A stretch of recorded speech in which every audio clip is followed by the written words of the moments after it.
Video যদি ধাক্কা দেন, পরের ভিডিওটা ধাক্কা দেন, এই ভিডিওটা ধাক্কা দেন না। ফেসবুকে যদি কাজ করতে চান, এই তিনটা বিষয় নিয়ে আপনাকে কাজ করতে হবে। এক নাম্বার বিষয় হচ্ছে, আপনি যদি ভালো ফানি পারেন তাহলে ফানি নিয়ে কাজ করবেন, যদি টেক পারেন টেক নিয়ে কাজ করবেন, আর যদি ব্লগ পারেন তাহলে ব্লগ নিয়ে কাজ করবেন। এই তিনটা বিষয়ের উপরে একটাতে যদি আপনার দক্ষতা থাকে তাহলেই আপনি ফেসবুকে কাজ করবেন। কিংবা আপনি যদি ভালো নাচতে পারেন, আপনি যদি ভালো গাইতে পারেন, সেগুলোও করতে পারেন।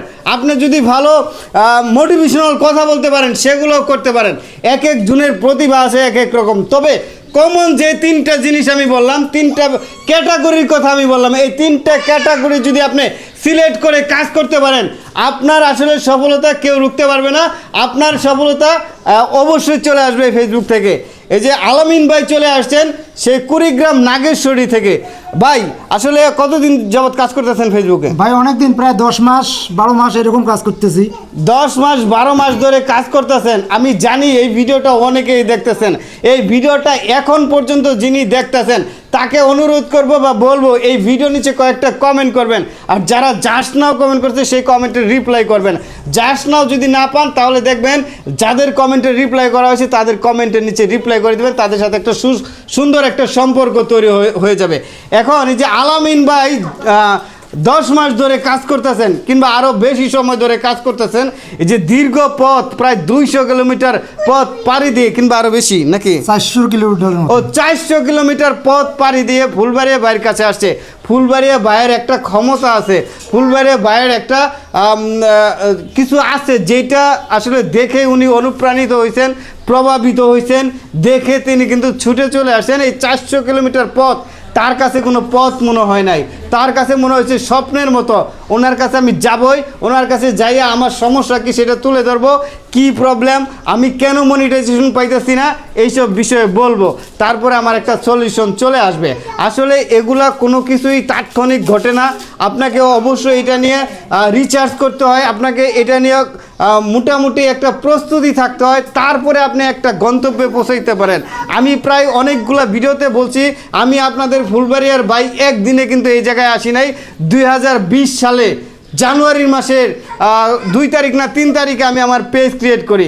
আমার এই ফুলবাড়িয়া পেজও ক্রিয়েট করি, আমার ফুলবাড়িয়ার ভাই পেজও ক্রিয়েট করি।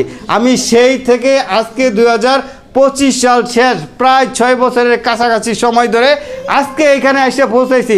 আমার 10 লাখের মতো ফলোয়ার 2 ডায়েরিতে।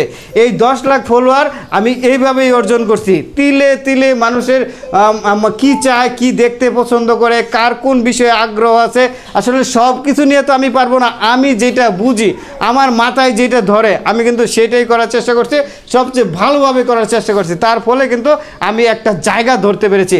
আলামিন ভাইকে বলবো, আলামিন ভাইয়ের যেইখানে প্রতিভা আছে, আলামিন ভাইয়ের যেই দিকে মস্তিষ্কটা টানে, আমি বলবো সেই দিকে সবচেয়ে ভালোভাবে ফোকাস করবেন, অন্য 10 জনের চেয়ে ভালোভাবে কাজ করবেন। তাহলে দেখবেন আপনার জায়গা আপনি তৈরি করতে পারতেছেন।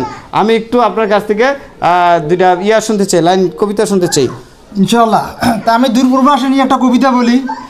ওই দূর পূর্বাসে গিয়ে আমার চুল পাকলো, গায়ের চামড়া গেল ঝুলে, জীবন তো ভাই টাকা নয়, গেছিলাম আমি ভুলে। বাড়ি এসে বিয়ের জন্যে ধরলাম আমি ঘটক, ঘটক মশাই আমায় দেখে করলো কত নাটক। গায়ের চামড়া ঝোলা আমার, উড়ি ভোলা মন নিয়ে ঘুরি, আমার জন্যে জুটবে না বলে ভাই 40 বছরের বুড়ি। আমার কথা না, এটা ওই ঘটক সাহেবের কথা। মোবাইলটা দাও।